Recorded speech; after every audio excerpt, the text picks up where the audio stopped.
Please stop the video. It is done. It is done. Sir, it was good video. Just a humble suggestion. Yeah, either voice over should have been there, or you could have done the commentary. That's what.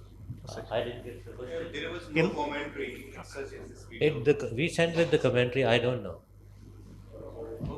We sent with the commentary. Music is there, comments are not there, so it's not possible. No, I can play it with the commentary. We sent it with the commentary.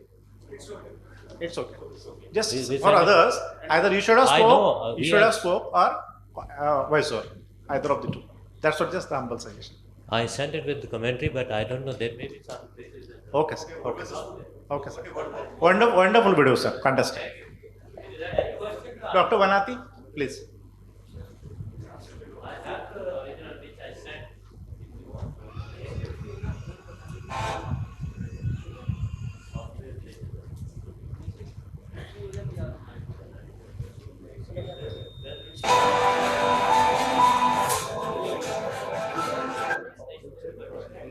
In dark can happen during various surgical steps.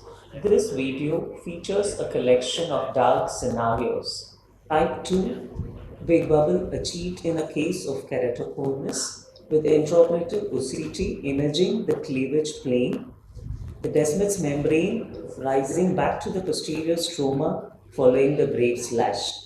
Quadrantic removal of the stroma needs to be done with meticulous care to avoid inadvertent injury to the underlying Descemet's membrane and endothelium. Some find initial anterior stromal layer removal before air injection to aid in better achievement of the big bubble, enabling a better depth assessment for the needle tip positioning. Placing a bolus of OVD over the prior marked site of stromal slash has been advocated to avoid in Descemet's membrane perforation and help in controlled egress of air.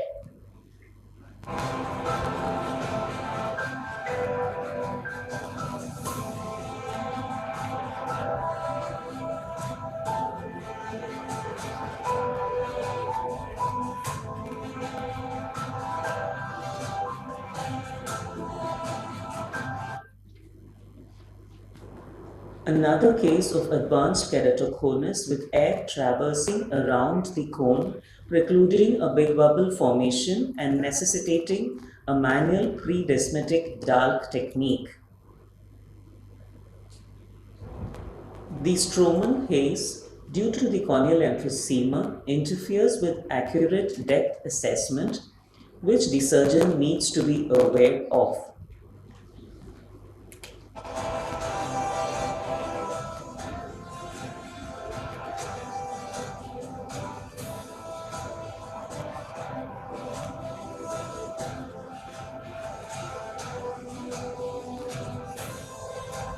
Intraoperative OCT helps to judge the depth of lamellar dissection and avoid perforation of the residual stromal bed.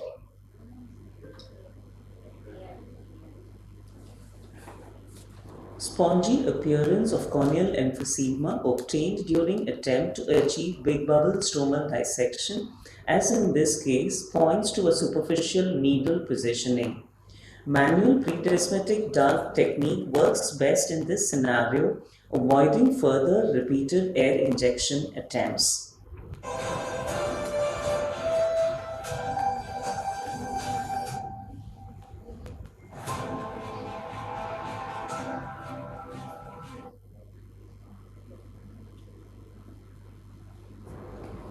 Lamellar dissection of the pre-descemetic Duvas layer in a case of manual Dahlk, as seen in this video of keratoconus, needs utmost dexterity to take care not to inadvertently perforate the underlying Descemet's membrane.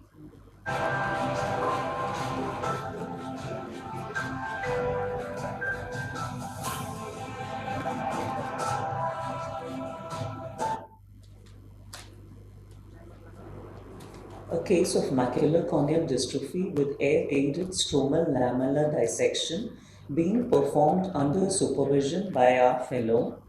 Novice surgeons should be cautious in handling the stromal tissue removal. Simple maneuvers such as air injection to maintain the anterior chamber can result in Descemet's membrane perforation as seen in this case due to overinflation of the anterior chamber. This caused a large Descemet's tear, necessitating conversion to penetrating keratoplasty.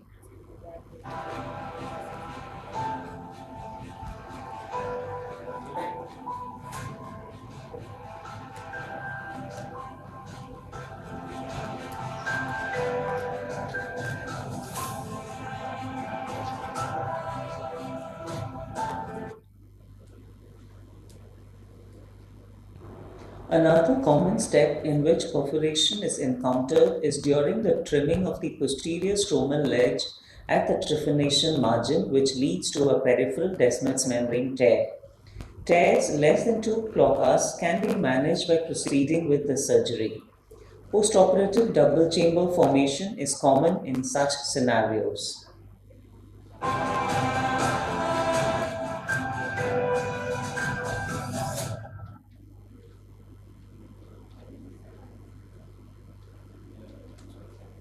Lamellar dissection close to the peripheral ledge of trephination is a common danger zone for perforation as seen in this case. Small peripheral ledges can be ignored as they do not adversely affect the visual outcome.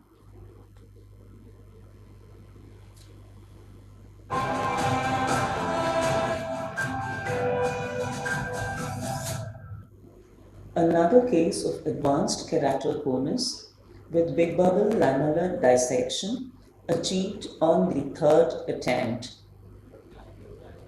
Chances of perforation during air-assisted big bubble injection into the stroma is higher in cases of advanced ectasias with steep corneal curvatures and severe thinning.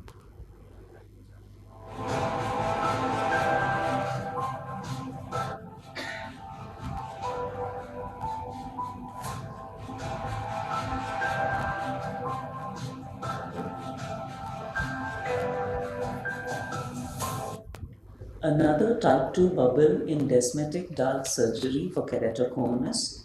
Note the unwarranted repeated nicks made in attempting to slash the stromal roof of the big bubble, which has resulted in a central perforation of the Descemet's membrane. AIOC image shows the full thickness incision in the central cornea. Quadrantic removal of stromal tissue is not feasible in this scenario, and careful manual lamellar dissection completes the dark surgery.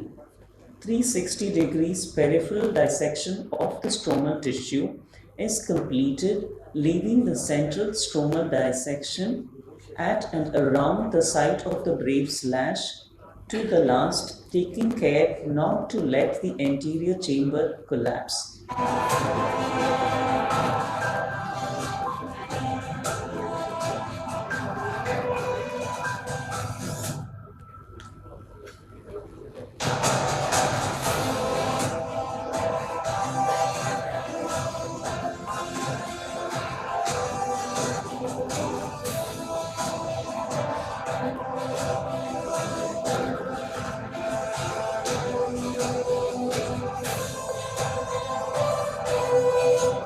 Postoperative pictures on day 1 showing a well-formed anterior chamber, but the central posterior scar does compromise the visual outcome in such cases.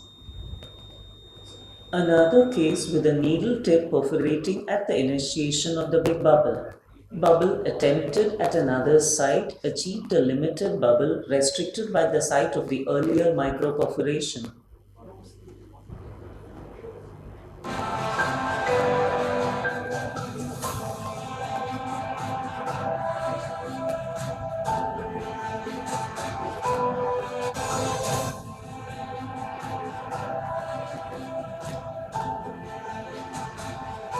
Difficult due to the incomplete big bubble, with another peripheral perforation occurring during the stromal separation.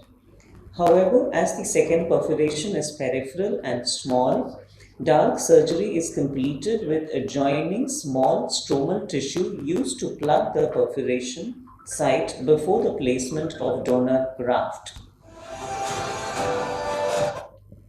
It will be helpful to guide beginner surgeons. Thank you. Thank you, ma'am. Wonderful video, ma'am. 8 minutes का है, 8 minutes का. हाँ. Thank you, ma'am. Wonderful video. Now the next presenter is Dr. Jayesh Ketia, sir. Very nice collection of. And any follow up for these cases, like.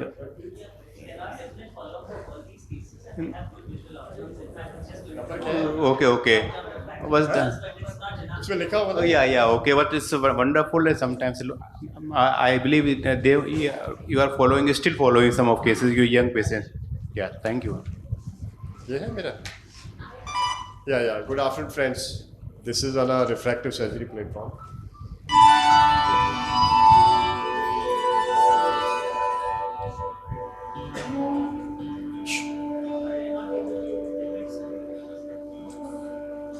Epithelial ingrowth, though rare, is a potentially sight-threatening complication that may be seen in nearly 4% of cases after LASIK.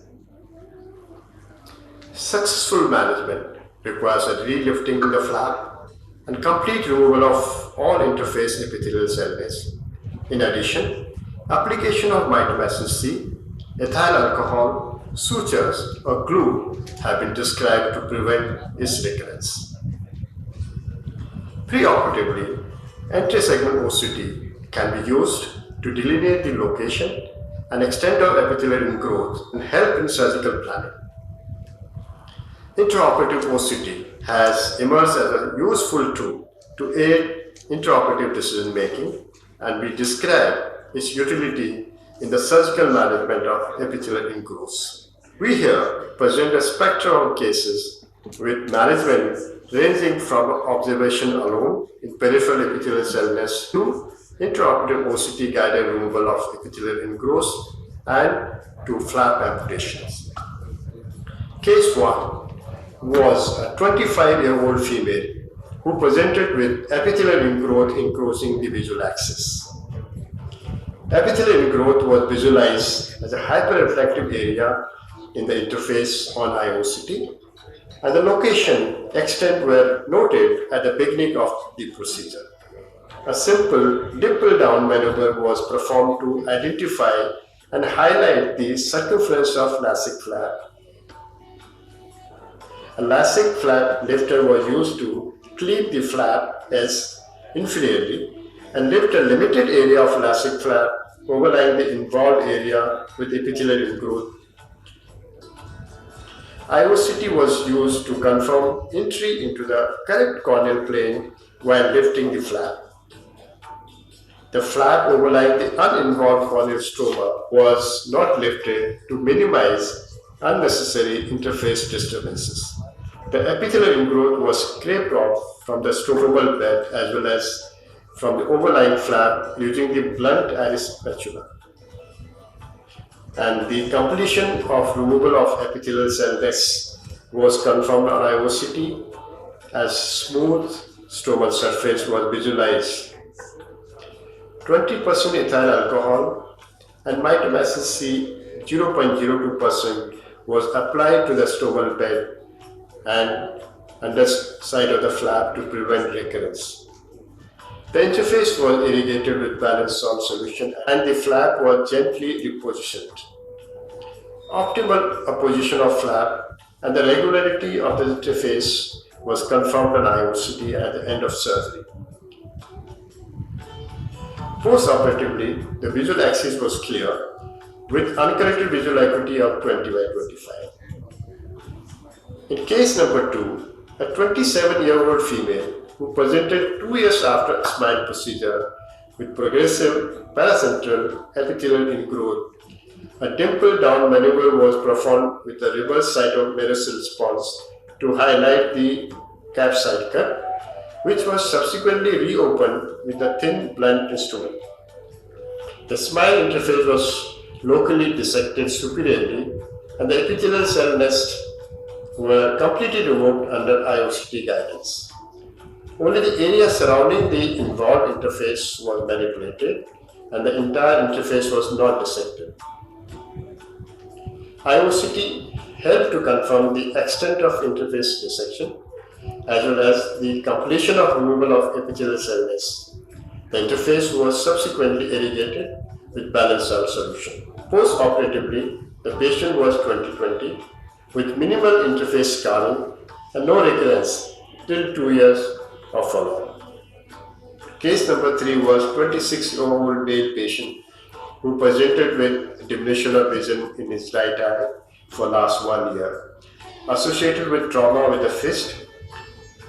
On examination, superior temporal dislocation of LASIK flap was visualized with a fibrous, shrunken flap and multiple full thickness fixed flap folds in the visual axis. Anti-segment OCT revealed a 288 micron thick epithelial ingrowth in the interface. Flap amputation with removal of epithelial ingrowth planned in the right eye, considering the long-standing history of flap dislocation and presence of a fixed folds in the flap. Retroillumination fundal growth under the microscope helped the enhanced visualization of flap S. A blunt tip flap manipulator was used to delineate the flap S and clean it from the underlying stromal bed. Flap was separated from the underlying stromal bed using the flap manipulator, and the flap edge was scratched with a faucet to gently tear it off from the superior hinge.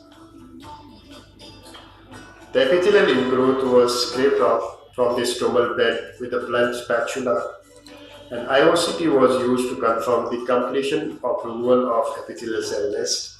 Mitomycin C soap aerosol sponge was applied over the stromal bed to prevent recurrences. A bandage soft contact lens was placed over the corneal surface at the end of surgery.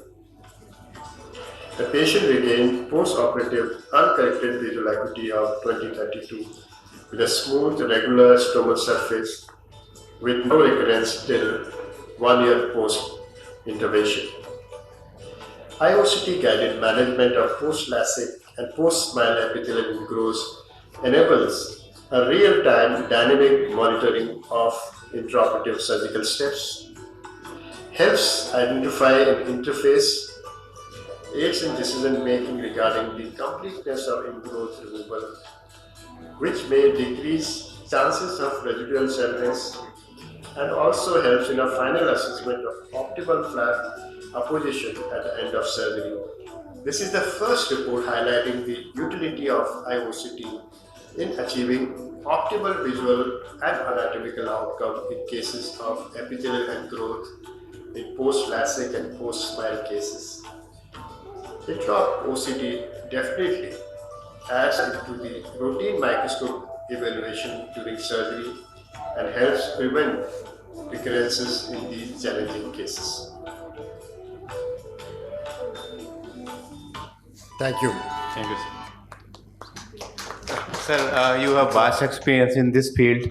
So, what is the difference between IOCT and initially when you did all these cases clinically? One thing is, seeing things during actually manipulation in the surgical under the microscope makes huge difference. If you do a two-dimensional visualization with a microscope, sometimes you miss the actual plane of dissection. In these cases where you have to lift the flap, especially long like cases coming after 3 years, 5 years, or 10 years after LASIK, sometimes it's very difficult to delineate which is the S where you're going to lift.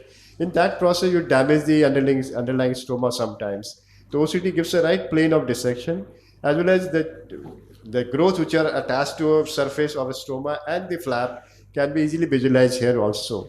And the most important thing which I realized was towards the end of surgery when you are reposing the flap orientation is attachment, is smoothness with the previous cut area that gives you a good alignment, and that which the cause, sometime maybe a cause for recurrence happening because it's not properly aligned. That can be seen very beautifully with IOCT, that your things are very well aligned and you remove the things completely.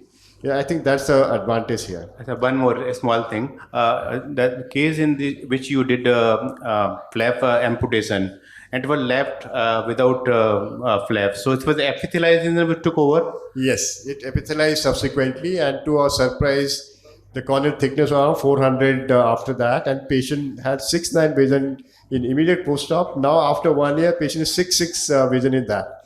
That indicates the flap normally doesn't contribute significantly in the refractive process of post refractive surgery cases. So, a simple flap amputation also didn't make a huge difference. But yes, if you look into its aberration profile, there may be some change, but it did not, because if I would have left the flap like this, patient would have never had a good vision because it was a totally traumatized fibrous flap. IOCT is particularly very good in the smile issue. Yeah, Otherwise, one would have to lift the flapper. Yes. So this is where probably this is absolute value is brilliant. So we're going to see more and more of this because more smile is Yeah, more cases of smile and more complications going to happen. Of course, it's an added advantage in the regular issue, but particularly in that, it's brilliant. Yeah, you're right. We have used this all retinal surgeries, now corneal surgeries, cataract surgeries. This is we have few studies on our refractive surgery part also, especially smile, and it's helpful as such. Thank you. Thank you. Thank you, sir. Wonderful presentation of course. Anyone from audience? No time. Dr. Manisha Agarwal, is she ready? And after that, Dr. Sanjay Chaudhary. Dr. Sanjay Chaudhary is there. If Dr. Sanjay Chaudhary is not there, Dr. Shabir Dan, नहीं कुछ नहीं कर सकता. be ready. एक कुछ तो जल्दी है ना. मैडम बाद में करेंगे ना. क्या क्या सर? एक कोई है उसको जल्दी आ जाए. उसको थोड़ा पहले बोल. क्या है उनका? फिर उनको बुलाएंगे.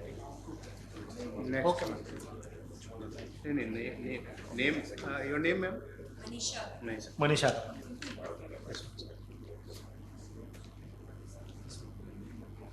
This one, Manisha. Sanjay Chaudhary done. एक मिनट यहाँ पे. See, this one. Third one. Good afternoon, everyone. 8 minutes timer. 8 minutes. Yeah, please start. Presenting a novel approach for the management of large cyclodialysis cleft. Cyclodialysis cleft is a separation of the ciliary body from the scleral spur, creating a direct connection between the anterior chamber and the suprachoroidal space, increasing the outflow of the aqueous. Many close spontaneously, but those which don't close cause a chronic hypotony, leading to hypotony maculopathy, optic disc edema, and decreased visual acuity. The differential diagnosis of hypotony after trauma is a retinal detachment, decreased production of aqueous by the damaged ciliary body, anterior PVR changes, and last, a cyclodialysis cleft, which is very rare. The causes of cyclodialysis cleft are a blunt ocular trauma, which is the most common, any intraocular surgery, and historically it was also done as a management for open-angle glaucoma and aphakic glaucoma. Diagnosis of a cyclodialysis cleft can be done on gonioscopy, where the appearance of the cleft region can vary considerably and can look either white like a sclera, black or grey. It can also be detected on ultrasound biomicroscopy, which shows the separation of the ciliary body from the sclera, even in the presence of a cloudy cornea. And anterior segment OCT can also help in the diagnosis of a cyclodialysis cleft in the presence of a cloudy cornea. It is most important to identify the full extent and the location of the cleft. The medical management includes cycloplegic drugs such as atropine 1%. Topical corticosteroids, the use is controversial. We can also use laser for managing cyclodialysis cleft. The ideal time for cleft repair is within 3 months of the occurrence. Transcleral diode photocoagulation can be done 1.5 mm behind the limbus. A defocused Nd:YAG laser can be done through the sclera. However, there is a potential risk of injury to the sclera, and also endolaser photocoagulation can be used. Surgical therapy includes a transconjunctival cryotherapy. However, this works the best for a cleft which is less than 3 to 4 clock hours. The other way of repairing the cleft is a direct cyclopexy, which is done through an intraocular approach. The other techniques are giving a 20% gas tamponade combined with cryotherapy with or without a pars plana vitrectomy, temporary anterior scleral buckling with a short sponge, suturing the haptics of a 3-piece IOL in the sulcus or a sulcus sutured capsular tension ring. Most of the techniques described in literature are useful for limited clefts less than 3 to 4 clock hours. However, very few techniques are described for a 360-degree cyclodialysis cleft. We present a novel approach for the repair of a 360-degree large cyclodialysis cleft. 14-year-old boy with badminton racket injury to the right eye and vision of 624 N24 and a pressure of 2 millimeters of mercury. There was subluxated lens and hypotony maculopathy. There was 360-degree cyclodialysis cleft. Here's how a sewing machine works. There's a threaded needle above the fabric. When it pierces the fabric, a rotating shuttle hook below catches the thread. We present the sewing machine technique to repair a cyclodialysis cleft. Lensectomy and vitrectomy was done, followed by intraophthalmoscopy to confirm the extent of the cleft. A scleral flap was made and 10-0 proline suture was threaded into a 26-gauge needle.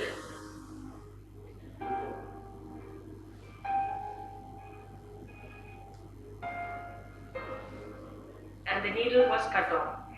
The needle with proline suture was passed through the cleft and a loop was taken out, which was kept in place with the help of a 30-gauge needle. This was repeated multiple times and multiple loops were taken out, which were kept in place with the help of the 30-gauge needle.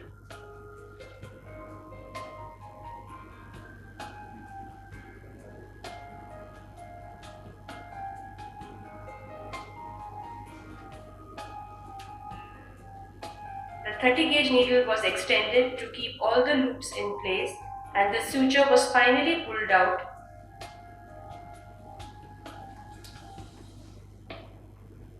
and the tenoproline suture was then passed through all the loops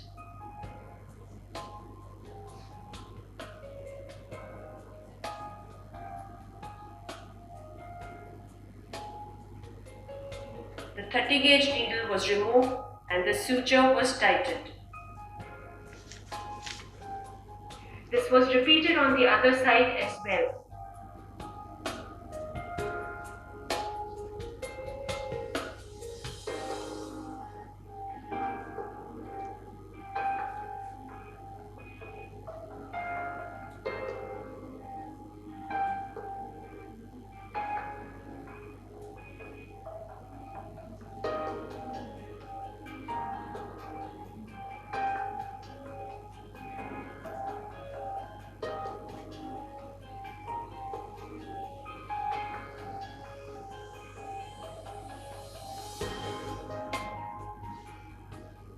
The follow-up at 12 weeks showed a vision of 6.9 N6 with an intraocular pressure of 18 millimeters of mercury.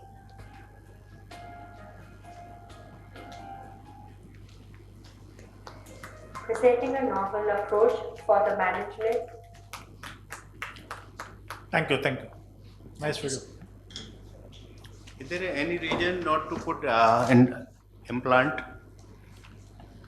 This patient apparently did undergo a secondary IOL implantation at 6 months. And Okay. yes, and at 1 year follow-up did continue to have a vision of 6.9 and 6 Okay. after the If implantation. that would have been incorporated, it would be Sure. wonderful video. Next time, if you try, then. Sure, thank you.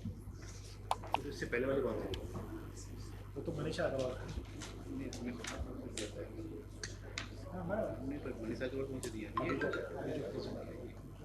So, good afternoon, everybody. I'll be presenting my case of a traumatic lens Hello subluxation. everyone.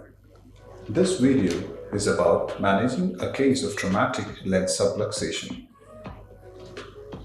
Performing phaco in subluxated lens is extremely challenging with the risk of potential complication at almost every step of surgery. The predisposing risk factors for a subluxation includes a weak zonules or a torn zonules. A detailed pre-op assessment will enable the anticipation of the complication.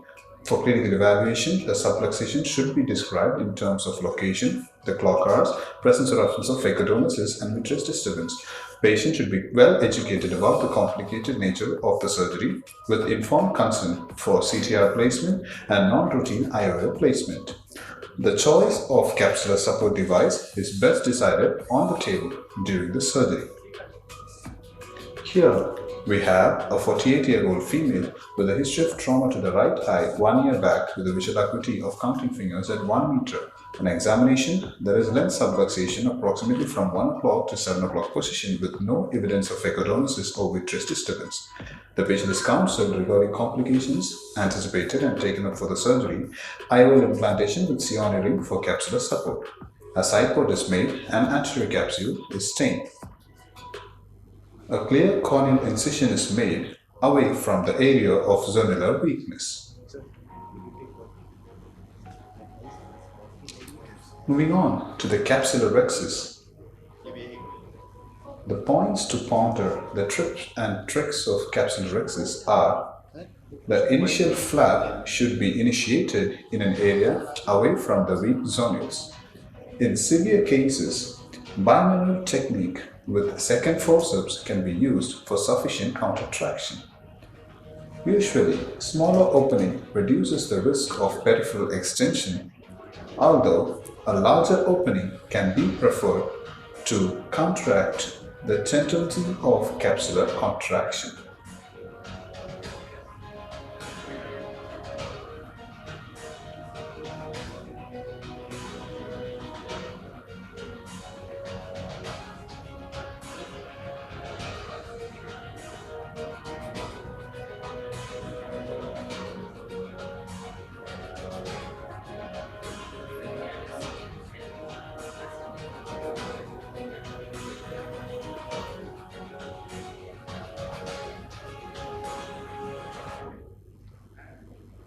Once the capsular rhexis is done, we are moving on to the hydrodissection.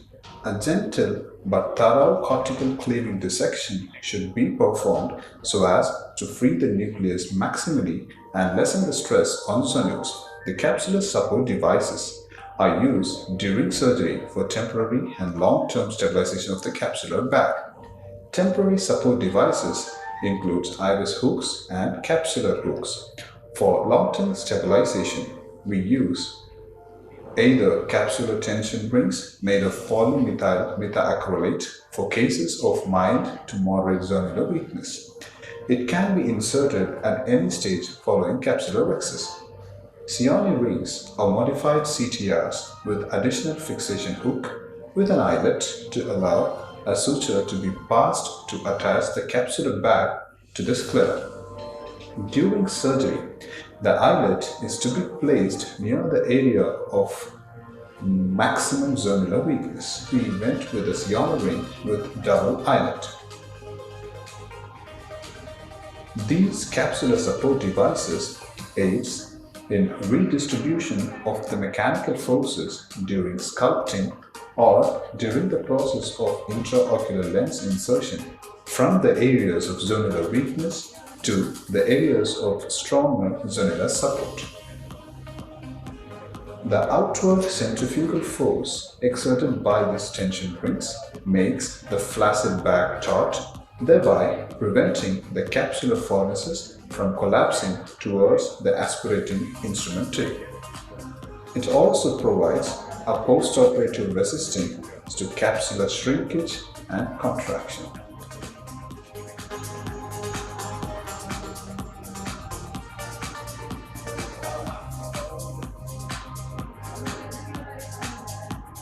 Phacoemulsification should be carried out with low bottle height low aspiration flow rate, and low vacuum. Care to be taken to minimize the movement of the nucleus while sculpting. At no point should downward force to be used, as it gets transmitted to the posterior capsule and to the zonules.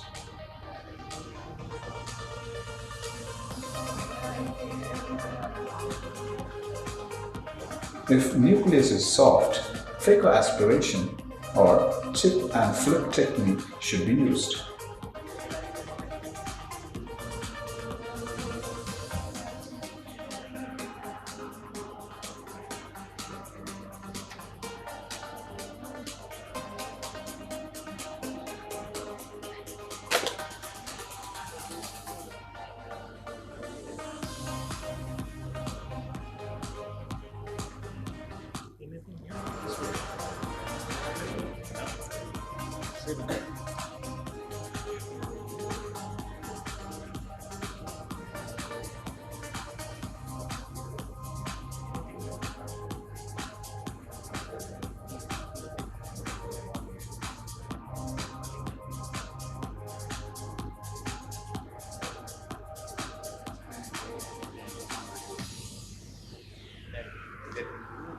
During cortical aspiration, tangential aspiration should be performed rather than a radial aspiration to minimize pull on the weak zonules.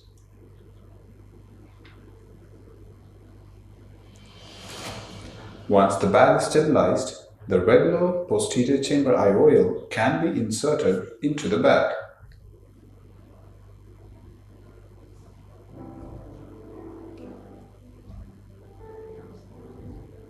On the postoperative day 7, the patient had a visual acuity of 6/24 with pinhole. It is improving to 6/12. This is another cataract patient with some luxury.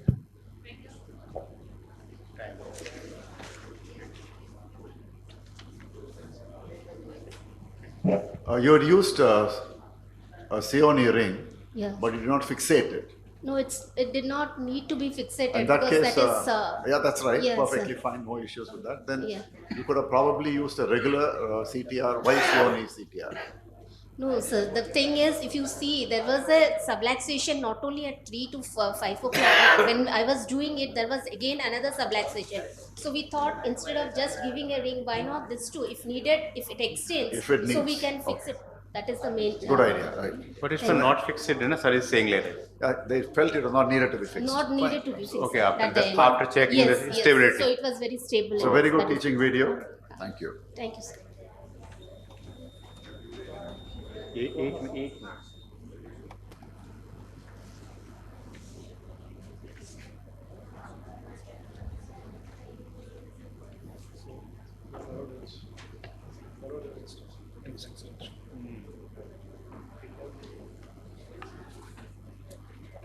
Role of manual small incision cataract surgery in DMEC triple for Fuchs dystrophy with small pupil and brown cataract.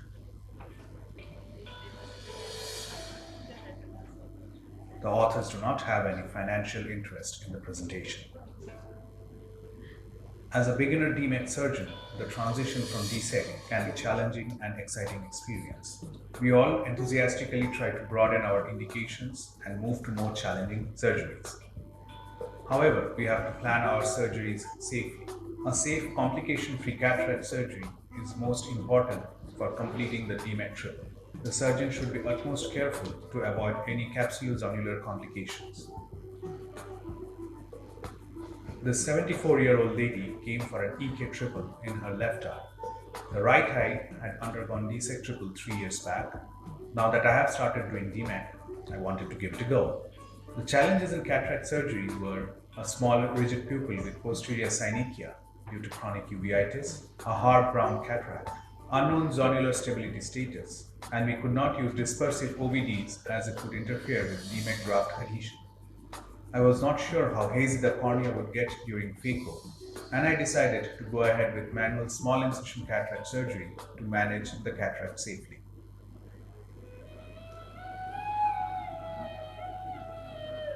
A similar case was presented by the co-author 15 years back when he used manual SICS in a case of DSEC triple to manage the cataract through very hazy medium.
A large sclerocorneal tunnel was made, followed by 2 side ports.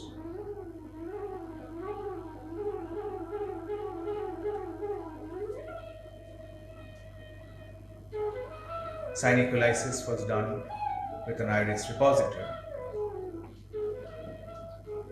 After keratom entry, cohesive OVD was used to deepen the shallow anterior chamber. Further pupillary stretching was done with a pair of Y hooks, but it was inadequate.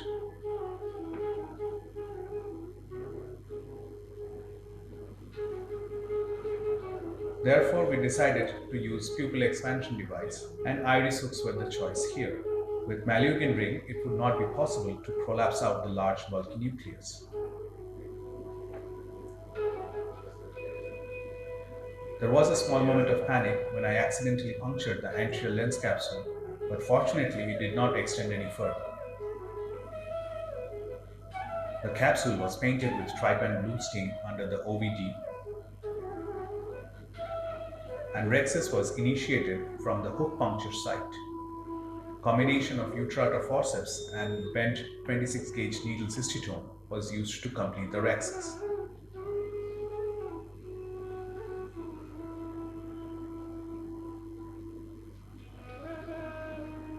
After hydrodissection, prolapse of the nucleus to anterior chamber was attempted with Sinskey hook and IOL dialer, but the large bulky nucleus did not prolapse out completely. So we made adequate space with OVD and went in directly with an irrigating wetness and fished it out from the bag. The large tunnel made the nucleus delivery quite easy. Bimanual irrigation aspiration was done.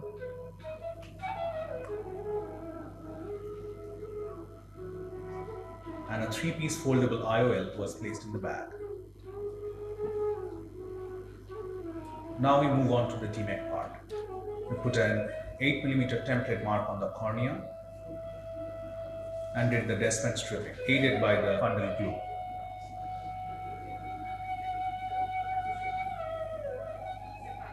Then the iris hooks were removed and inferior PI was done with a vitrector. Air tamponade was kept to prevent any blood oozing, and the surgeon proceeded to prepare the donor graft. Standard procedure was followed during preparing the DMEC graft. The 7.75mm graft was stamped and stained and loaded to an injector made from an IOL cartridge. There was risk of graft getting extruded out through such a large incision, so we put 2 sutures to make it smaller. Now the graft could be injected smoothly.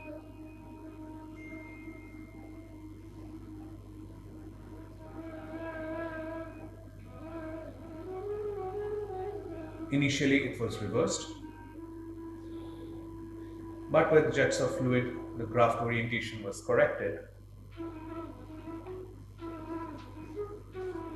It's unfolded using no-touch technique and an air tamponade given.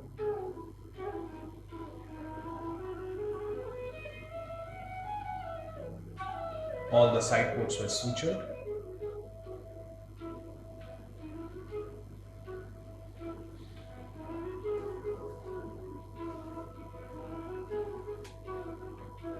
And tamponade kept for 30 minutes before burping out some air.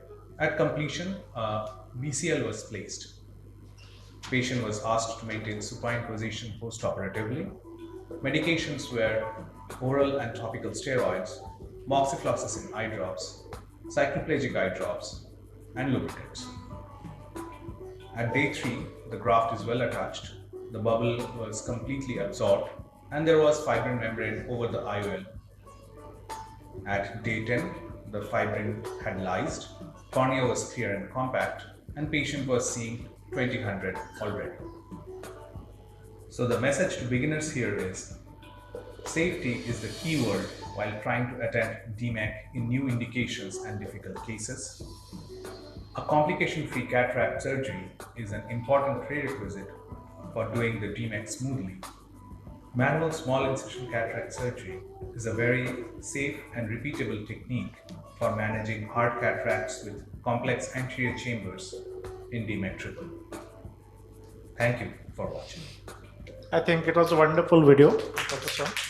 Who was the surgeon, by the way? I'm the surgeon. Huh? I'm the surgeon. Okay, great. I compliment you because the suture was done. It's not look like a younger generation doing the sutures. They can do the femto, they can do anything LASIK, but they can't suture properly. So the suture was like any expert, maybe ECC age surgeon was doing.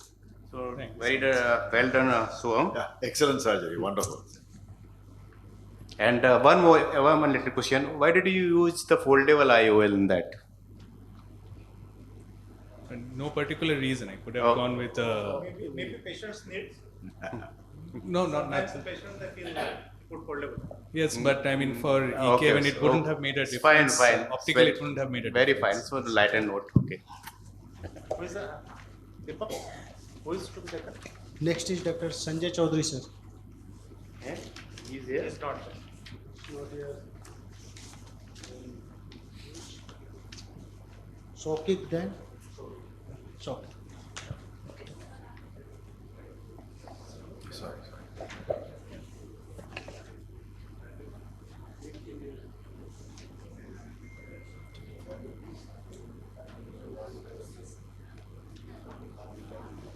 Hello everyone. Thank you AIOC for giving me this opportunity. Here goes my video.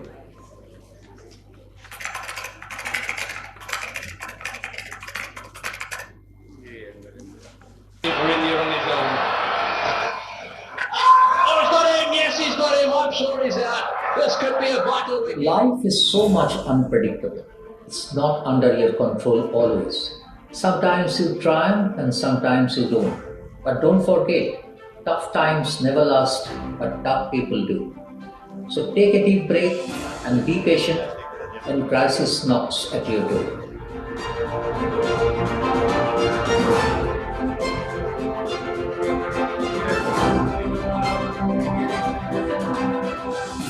A 61-year-old female with complicated suprahard cataract was in my surgery list of the day.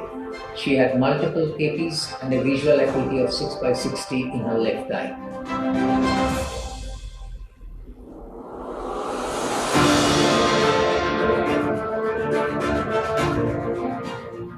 I started with synechial followed by capsular staining. Then some gentle stretch pupilloplasty was done for the smooth introduction of the malleol beam ray.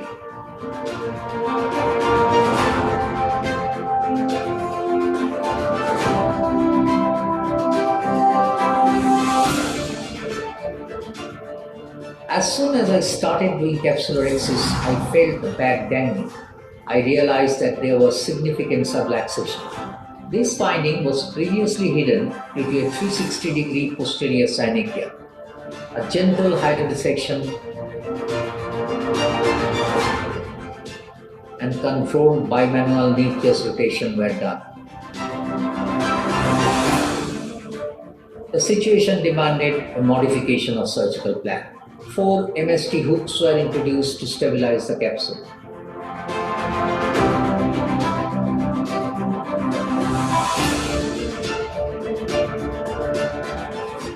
Phacoemulsification started under soft shell technique, central debulking followed by direct vertical chopping with sharp chopper attempted. The obstinate, hard, leathery posterior plate of the nucleus refused to be cracked. The battle of patience continued.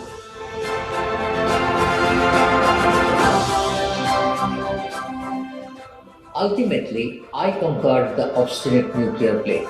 I started emulsifying the fragments one by one. Before the last fragment, I inflated the compromised bag with viscoelastic for better stability. Also replaced the sharp chopper with a more blunt instrument and lowered the phaco parameters. In spite of all the precautions I took, the inevitable couldn't be avoided. There was a posterior capsular rent. I sealed the rent with viscoelastic and manually arranged the remaining nuclear pieces above the rent. I was eventually successful in removing all these pieces with a very slow and controlled phaco.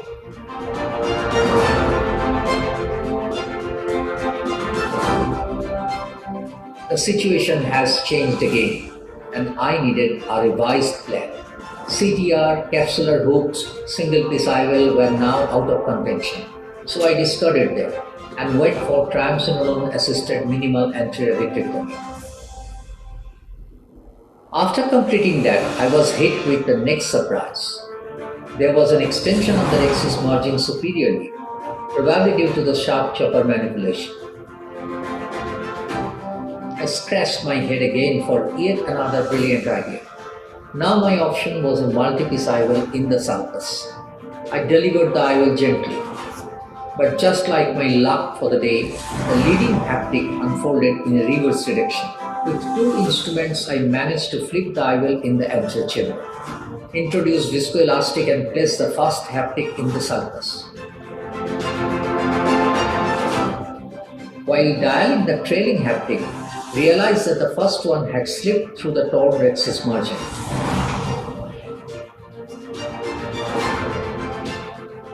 Again, with some spine-tingling acts with 2 dumbbells, I recovered the IOL and placed it over the eyes. Then, with the help of an end-grasping forceps, I pulled, and gently released the haptics in the sulcus. Wow! At last I ended up with a stable eye. Removed the Malingin ring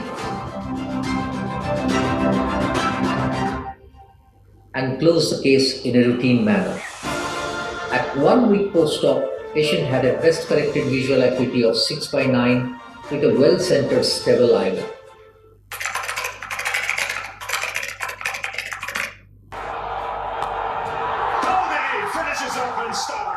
Whatever be the situation, be patient and try to deliver your best.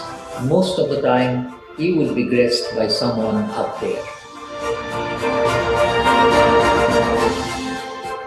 Thank you.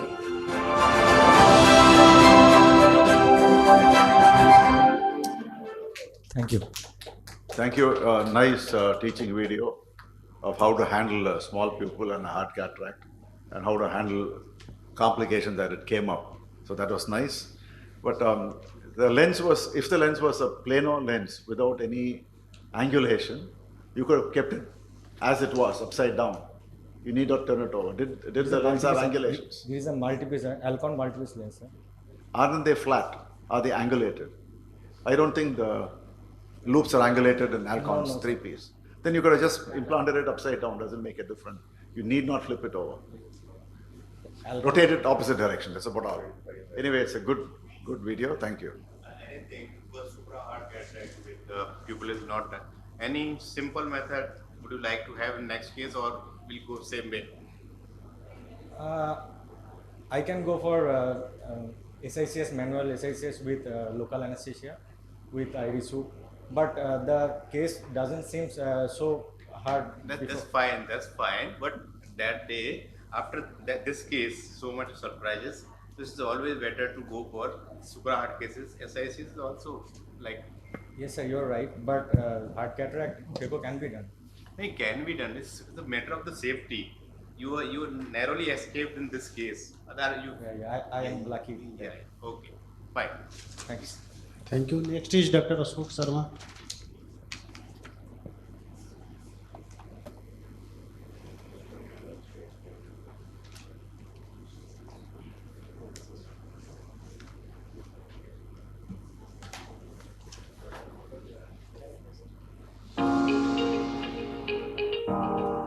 The author presents an innovative overlay technique for high-risk therapeutic penetrating keratoplasty.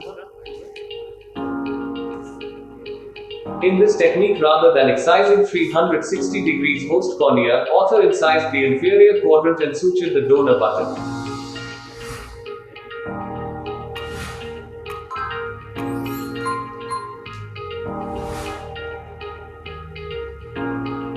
Then the superior quadrant was incised and the donor button was sutured over the host cornea. Similarly, the nasal quadrant was incised and the donor button was sutured.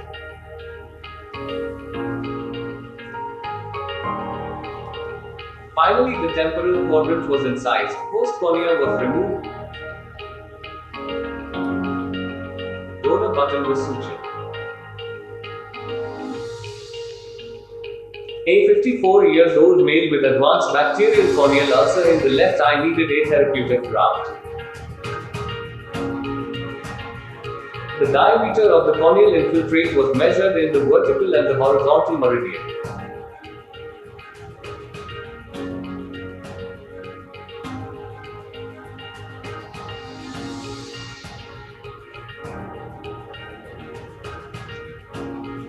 A 9 mm diameter trophene mark was obtained. A bandage contact lens was placed to minimize donor corneal contamination.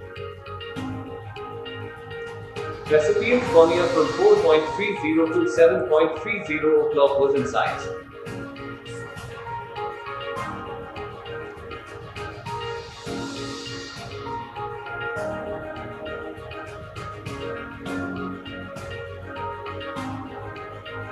Hypopium and exudates were removed.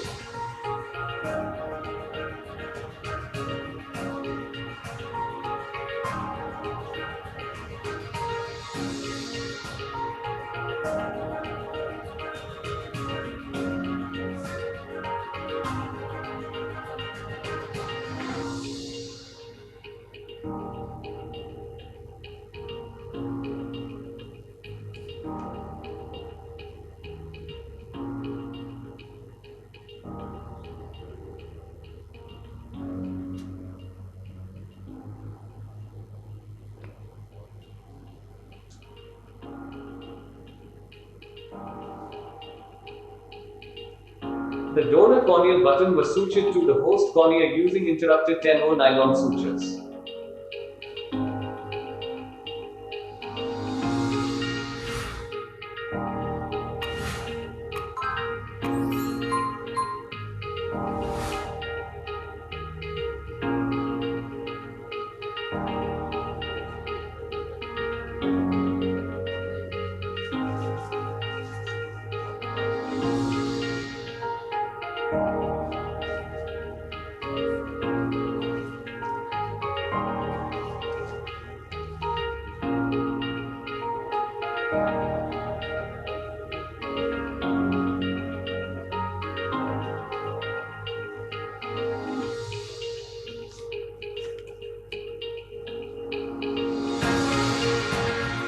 The donor cornea was lifted back.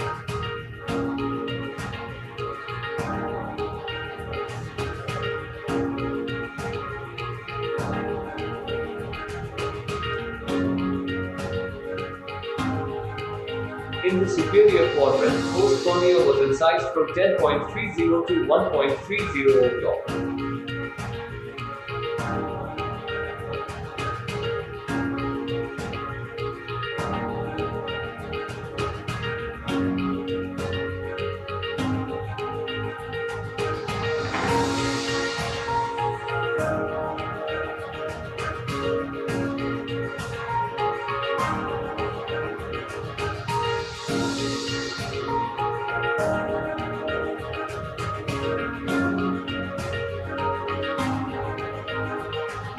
donor cornea was sutured to the host cornea.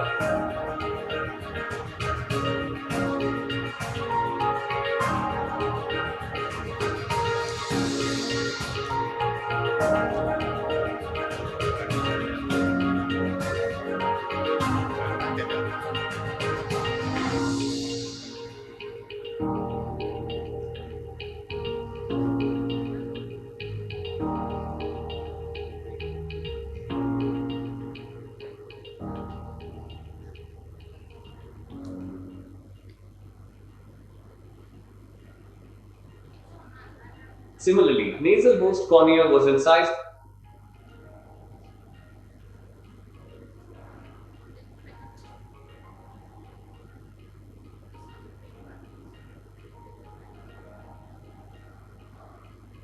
Then donor cornea button was sutured.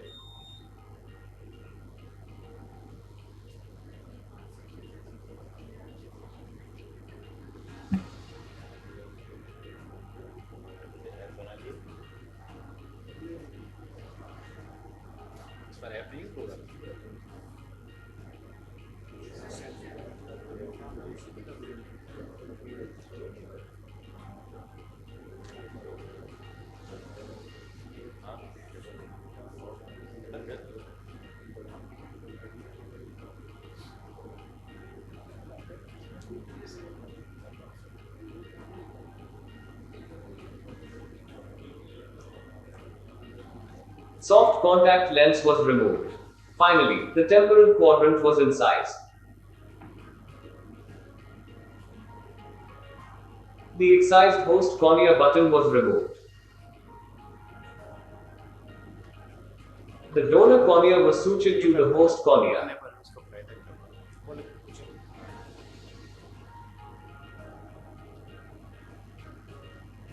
Additional 10 nylon sutures were applied to complete suturing.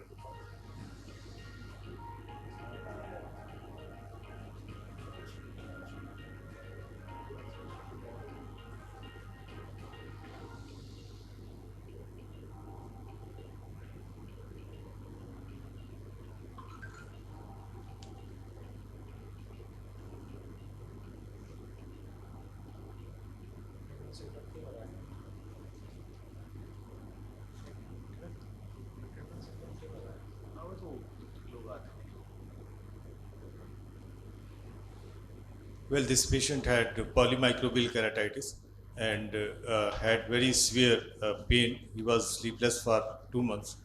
And when we did this keratoplasty, we had high risk of positive intraocular pressure.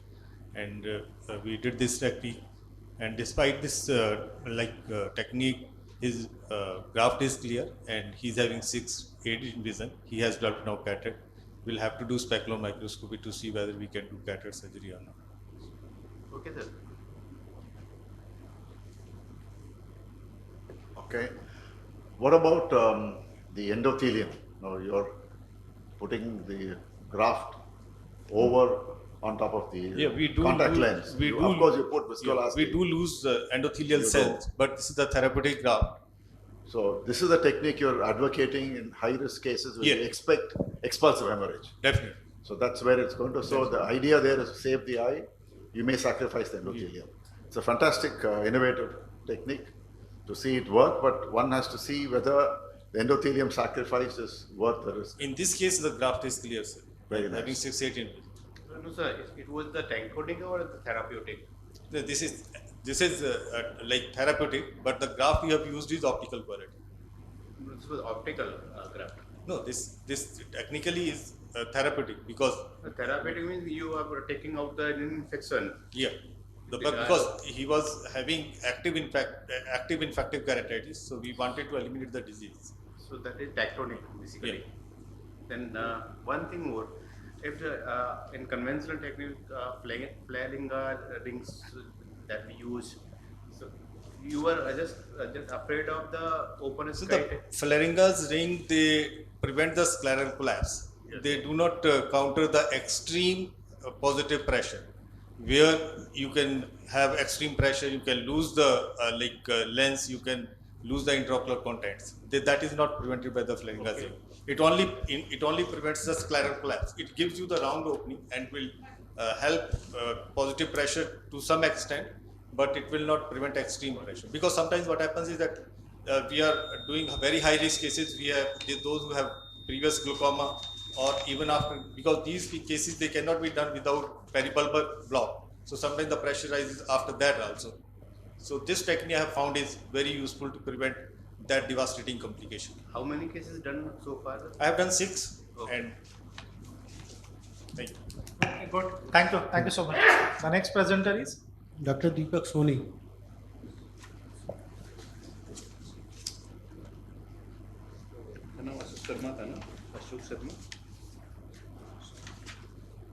So, good evening, judges and the chairpersons.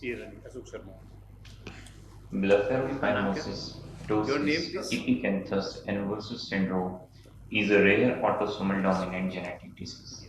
It involves complex eyelid malformations characterized by 4 major features that are present at birth. Blepharophimosis, that is horizontal narrowing of palpebral fissure.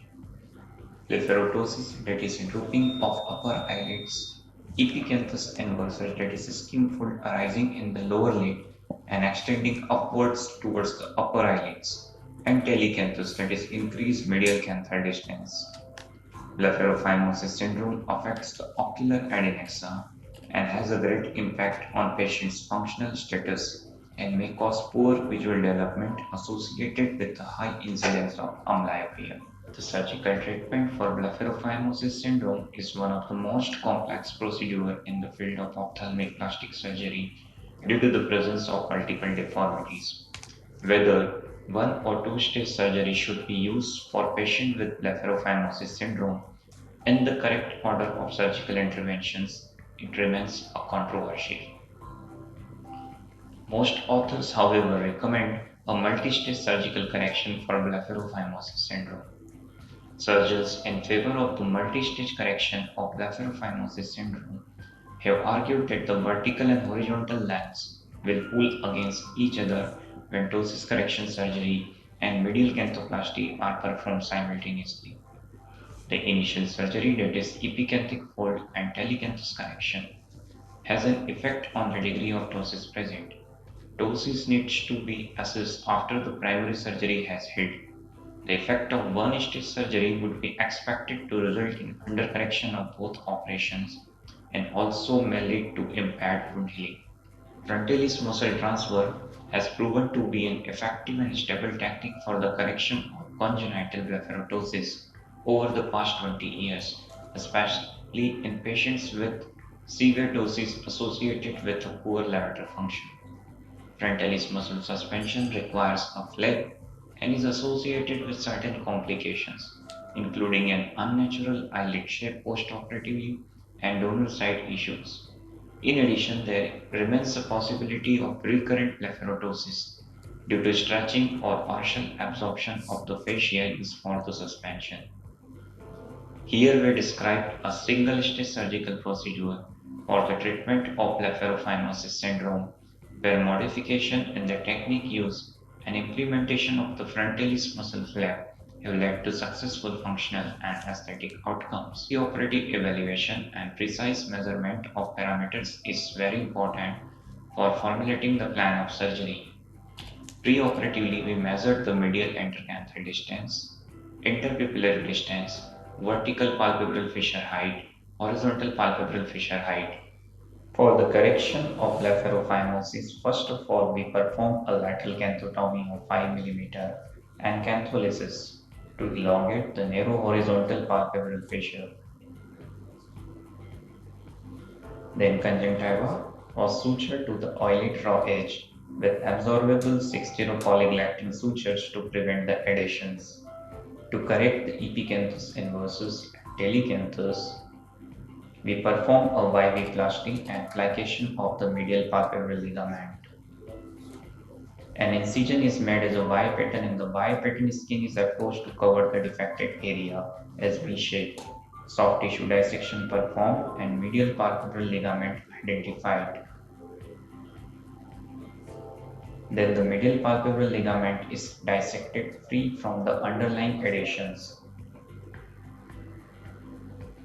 Later, the medial palpebral ligament is plicated using the horizontal mattress sutures. A new medial canthus is thus created.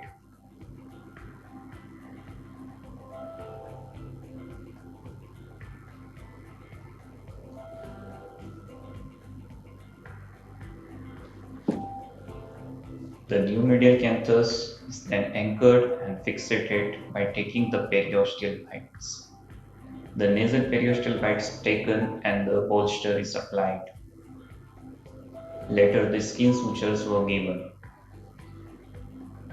For the correction of blepharotosis, we perform a frontalis muscle flap. As the patient had an inadequate levator function of less than 4 mm, therefore a frontalis muscle transfer was indicated. We perform a frontalis muscle flap advancement where an incision was made at the supratarsal area. The preseptal orbicularis oculi muscle was divided to visualize the orbital septum. The dissection continued superiorly and the frontalis muscle was elevated. A frontalis muscle flap was made to be as thick as possible. A tunnel that linked the inferior margin of the eyebrow to the supratarsal area was made. The muscle flap was drawn downward through this small tunnel superior to the orbital septum to the tarsal plate and was then fixed to the tarsal plate by using the absorbable 5-0 polygalactic sutures at 3 points. A layered closure was later performed to close the orbicularis and the skin. From post-operative day, when child was admitted to open her both the eyes. These are the clinical pictures on post-operative day 1, day 3 and 2 weeks of follow-up. In a single stage correction, when ptosis surgery and medial canthopexy are performed at the same time, the vertical and horizontal lines pull against each other. To balance the effect of these factors, we slightly overcorrected the horizontal palpebral fissure length bilateral canthotomy and cantholysis as a part of the primary procedure. Conventionally, autogenous fascia nut is the most appropriate material used for frontalis suspension. However, there are insufficient amount of this material and skyline might result in children younger than 3 years of age. Such limitations are not there with the frontalis muscle advancement flap.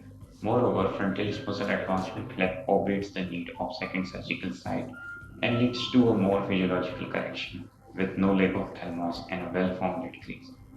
About 1 week after surgery, the palpebral fissure widened and gradually became apparent to yield a good shape.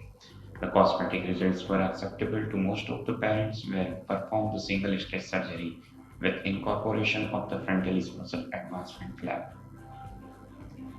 The result of single-stage surgery using frontalis muscle advancement flap sounds promising. Traditional multiple surgeries may prolong the treatment and most importantly, it may delay the amblyopia management and influence the visual outcomes. In our experience, many parents prefer correcting all abnormalities of blepharophimosis syndrome before the child commences primary school at around the age of 5 years. The risk and expenses associated with 2 separate surgeries are decreased, hospitalization time is potentially reduced, and subsequent rehabilitation can be initiated in more timely fashion with better functional and aesthetic outcomes. Good. It was wonderful video. I think the end result was very nice. The way you have tackled is the perfect way. Okay. Thank you. Anything? Yes, good. Thank you. Very good video. Next is Dr. Vivekanand. Dr. Vivekananda. Dr. Vivekanand? Not yet. Huh? Are you there? Yes, right here. Are you in the hall? That's it. No, focus. You need coffee? No, sir. Because sir remembered you. Sir said he's there. So come forward and be ready there. Be ready there.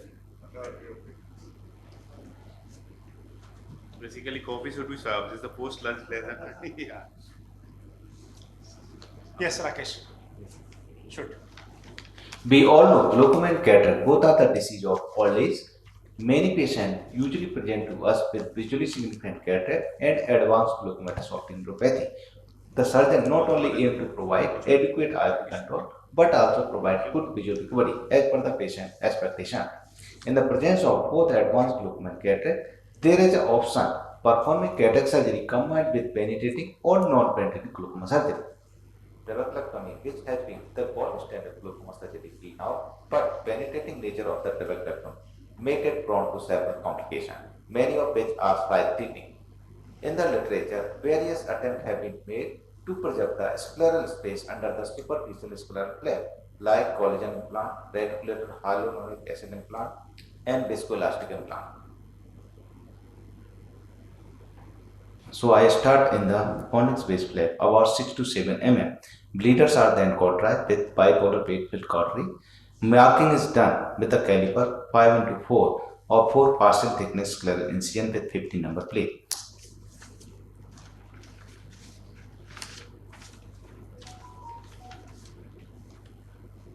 So technically, a rectangle 5 into 4 mm superficial scleral flap is fashioned using crescent plate and dissected forward until the corneal periphery reached. This raised flap is dissected 1 mm into clear cornea. The flap is hinged.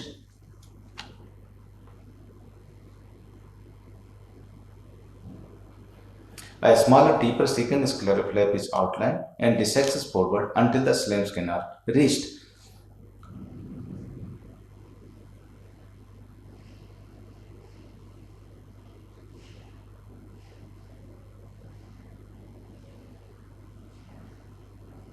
Then I shifted temporarily to clear corneal phacoemulsification. So AC entered with the 2.8 keratome. After extending of the anti-lens capsule, capsule access is done with the help of Utrata posture, followed by the hydrodissection, and then phacoemulsification by the stop and chalk technique, and PCL implantation is done after cortical aspiration.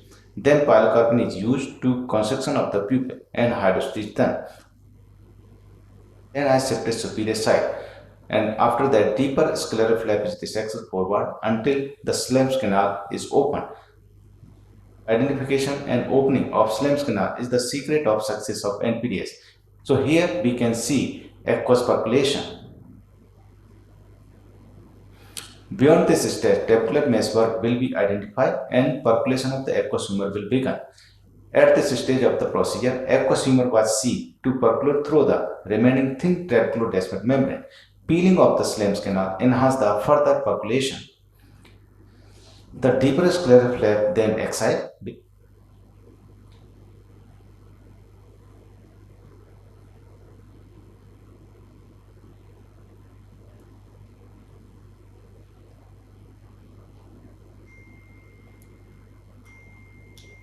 The percolating aqueous will accumulate under the superior scleral flap, forming lac.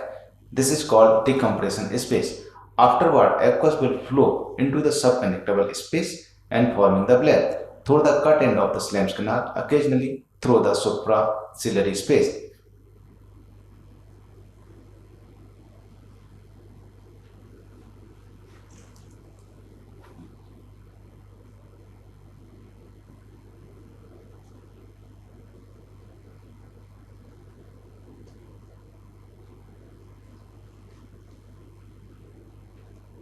After that 10-0 nylon suture, metal suture that extended 2 mm beyond the superficial scleral flap was secured under the flap. Suture is non-absorbable and widely available.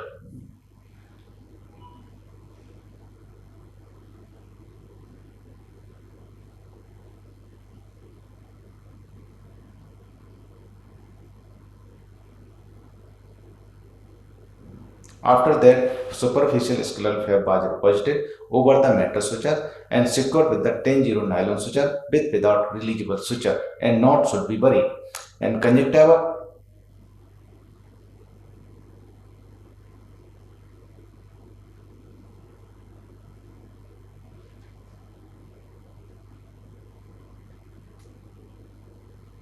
carefully closed with an interrupted 10-0 suture.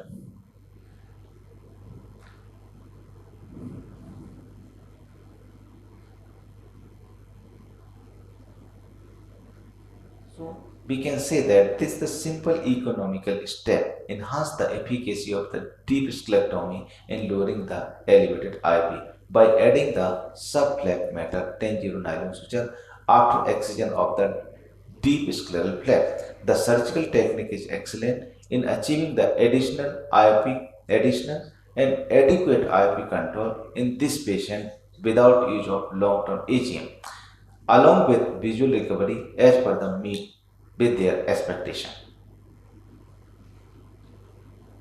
Thank you. So Rakesh, fantastic video. We all know glaucoma and cat. Rakesh does SICS surgery within 2 minutes, like fast forward for most of the surgeons. It is his real time. So how much time was allotted for this surgery? Approximately. So this is the slightly innovative technique because we cut the deep scleral flaps. So this is very meticulous surgery. So why this region it will take time about the half hour. That's so why this region? So those two layers, that particular selection was perfect, and that you have done wonderful. Yeah. After that we put the subflap matter suture. Why this region? The advantage of this suture, the flap is elevated. So why this is the continuous percolation of the fluid is remaining. So that dissection is a skill. Perfect. Yes. And what is the advantage of keeping the inner layer of trabecular Schlems canal? Yeah. Because according to, I am not updated much in glaucoma right now, but according to most resistance is inner layer of Schlems canal next towards AC. So that is still intact there. Yes, sir. So how it is different from the gold standard full deep Trabeculectomy, sclerotomy? Yeah, because this is the technique. There are the two type deep sclerotomy, the conventional, and this is the subflap matter suture. So by this region, in this technique, the eye is intact, does not enter the eye, enter the entry chamber, because it does not do the peripheral iodectomy. Only the trabecular descent membrane is remaining. So by this region, aqueous is percolate from this, and in the conventional only the deep scleral flap is cut and deposited. But in this technique, we just elevated it. Are there any chances of blockage? Yeah. Blockage. Because then, as iodectomy is Failure. not done. Failure. Failure, I mean to say. Failure. Sometimes the flap is actually the scar. So by this we need some gonio puncture. So we can do it easily. But there is disadvantage is there is no iridotomy in this. Yeah, but this is indicated on the open angle glaucoma, not in the angle closure. Yeah. Okay. Thank you, Dr. Rakesh. Thank you, sir. So, Dr. Vivekanandan, are you okay? Yes, sir, I'm fine. I'm just a little bit jet lagged. I just reached today morning. Yeah. And I'm like,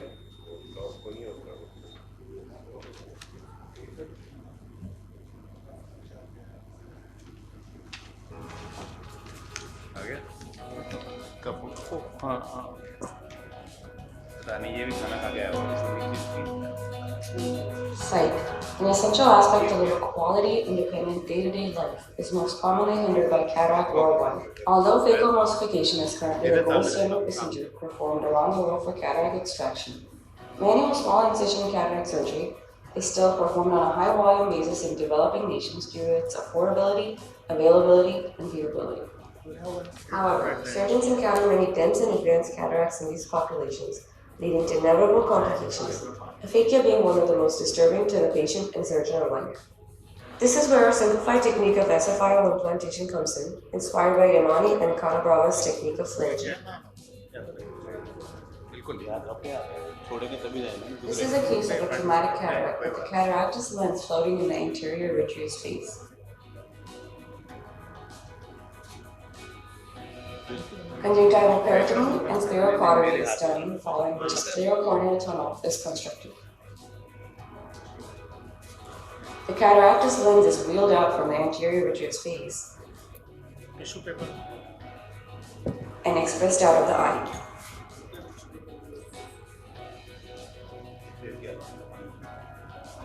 Anterior vitrectomy is done to remove all the vitreous strands within the pupillary area and also posterior to it.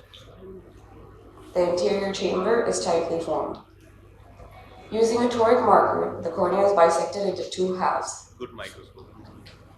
Using a caliper, we mark 2 mm away from the limbus at the site of the toric marking.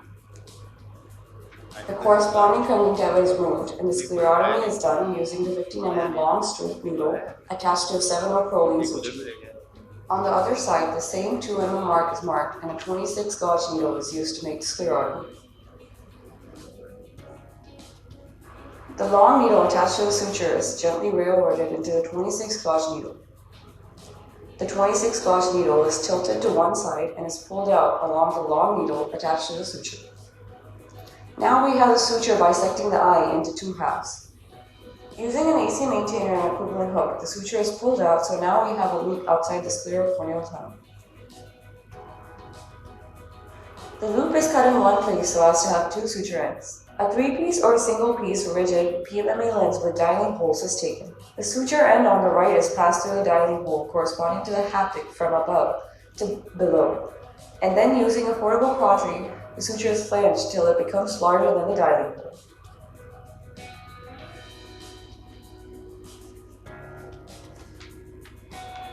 Similarly, the suture on the left is passed through the dialing hole corresponding to the trailing haptic from above to below and is flanged.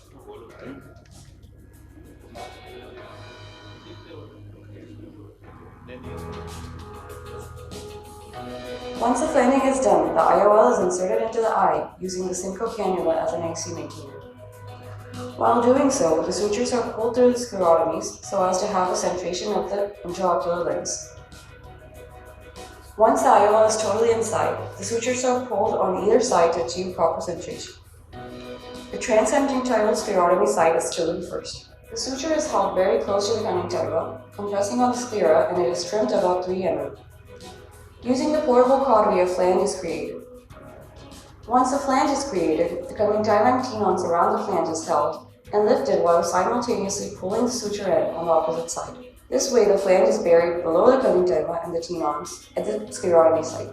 Similarly, on the other side, where the perigamy is made, the forceps is held close to the sclera, depressing it.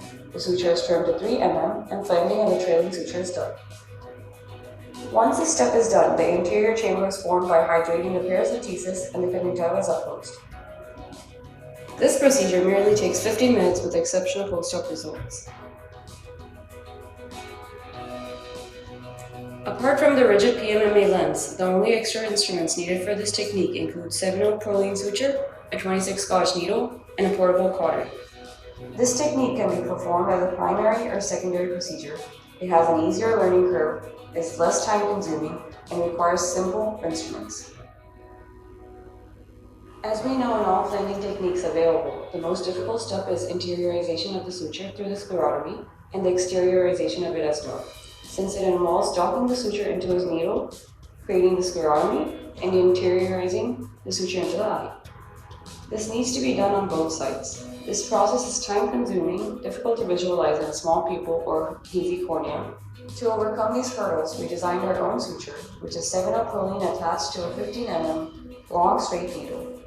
This step now takes less than 1 minute to complete and can be done in cases with poor view.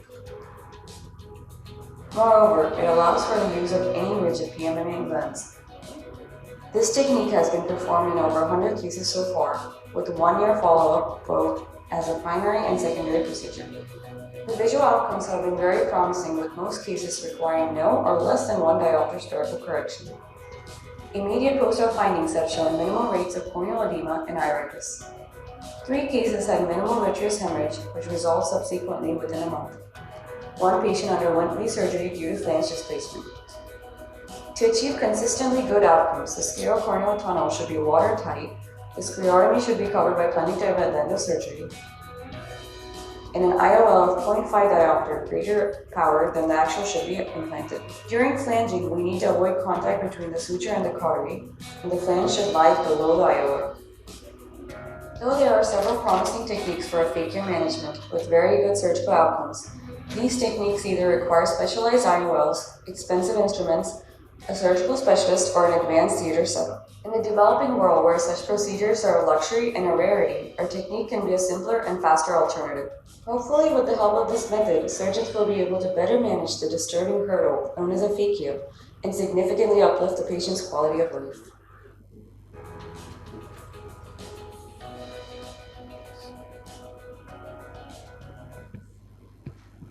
That's excellent procedure, Vivekanandan. You must be having a large series. Yes, sir. Now we've done. Do you have any kind of when complications? we submitted, it was less, but now we've done over 300 surgeries. Okay. Is there any specific complication that you come across, or it is? Sir, initially, when we did, see, one side we had the 26 gauge needle where the sclerotomy is a little larger. So we had a few cases when our trainees were doing where the flange went inside because the amount of suture was not adequate. So now what we've done in the last 1 year is we are using both side the spatulated 200 micron needle and we are exteriorizing. So that at the end, 1 mm of suture being flanged is more than enough. Where do you get this needle? We didn't do that. No, where do you get this needle? So Spatulated. Our lab is making it super. for us. Excellent procedure. One thing in this video, you can do a little modification. The needle pass, guiding needle pass means 26 needle. You are taking straight. It should be oblique, just to prevent. Yes, sir. I mentioned that in the video. You have to pull it a little bit obliquely. Yeah, but so that it doesn't. But in the film it was straight. No, little bit bend so that but we don't do this anymore, sir. What we do is on the other side, we use a similar 200 micron needle. Through the paracentesis, we exteriorize it, trim it, and bring it out through the tunnel. So that the sclerotomy is almost invisible and a very small amount of suture is required for flange. Okay. And which microscope this video is recorded? It's quite clear. Zeiss Lumera. Lumera, okay. Which 300, 500? It's recorded with the Ingenuity system actually. Okay. That's why it's So, wonderful video and very nice presentation. Thank you. Where are you from? I'm from Pondicherry. Thank you. Arvindo. Yes.